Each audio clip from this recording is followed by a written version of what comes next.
आकृति और आप देख रहे हैं इंडिया पब्लिक खबर।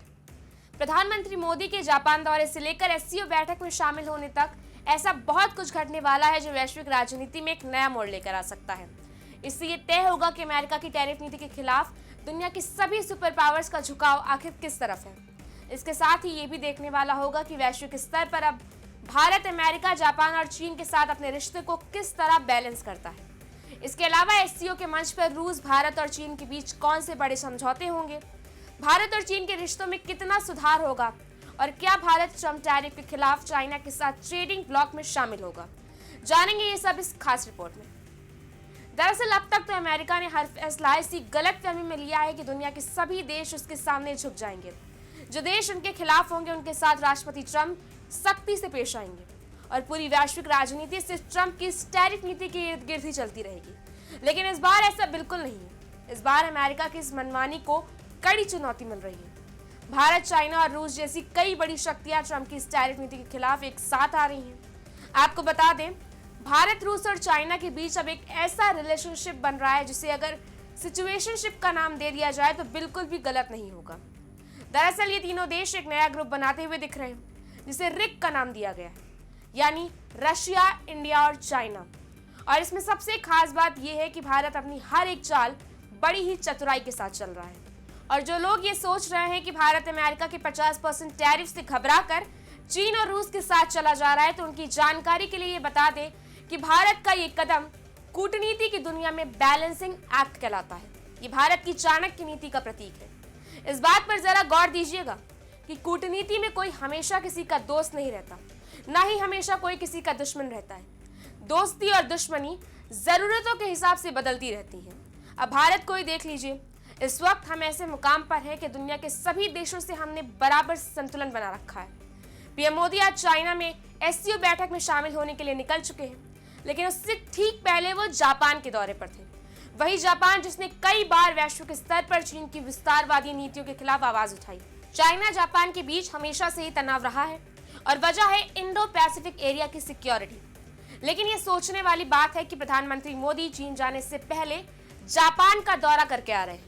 ऐसे में उनका इन देशों का ये दौरा बेहद अहम माना जा रहा है। यही नहीं, कूटनीति और चाणक्य नीति की दुनिया में हम इतना आगे निकल चुके हैं कि मौजूदा वक्त में टैरिफ तनातनी के बीच भी अमेरिका के साथ हमारी बातचीत जारी है। फर्क सिर्फ इतना है कि इस बार एक फैसला हमारा खुद का है, हर शर्त हमारी अपनी है। देखा जाए तो इस मल्टीपोलर वर्ल्ड में जहां हर देश अपने राष्ट्रहित को सबसे ऊपर रखते हुए वैश्विक राजनीति में अपने कदम रखता है, सारे दबावों को खारिज करते हुए आज भारत वैश्विक राजनीति में अपनी शर्तों पर अपनी ताकत का लोहा बनवा रहा है। और ये बात सिर्फ कहने के लिए नहीं है। वैश्विक स्तर पर भारत की भूमिका और मजबूती का अंदाजा आप अपने स्क्रीन पर दी जा रही तस्वीरों से ही लगा सकते हैं। अब आपको ये भी बता दें कि भारत और जापान की इस दोस्ती को लेकर आज चर्चाओं का बाजार इतना गर्म क्यों है। दरअसल आईएमएफ के मुताबिक भारत इसी साल जापान की अर्थव्यवस्था को पीछे छोड़ते हुए दुनिया की चौथी सबसे बड़ी अर्थव्यवस्था बन चुका है और जापान अब 5वीं सबसे बड़ी अर्थव्यवस्था है। इसलिए अब जापान भी ये चाहता है कि दुनिया की चौथी सबसे बड़ी अर्थव्यवस्था से वो भी कुछ फायदा ले सके। और इसीलिए जापान ने अगले आने वाले 10 साल में भारत में 6 लाख करोड़ रुपए निवेश करने का प्लान तैयार किया है।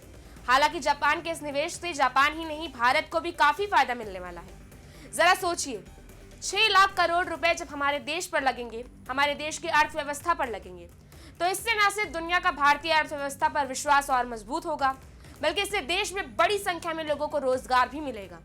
जानकारी के मुताबिक ये निवेश semiconductor chips, critical minerals, artificial intelligence और फार्मास्यूटिकल्स के क्षेत्र में किए जाएंगे।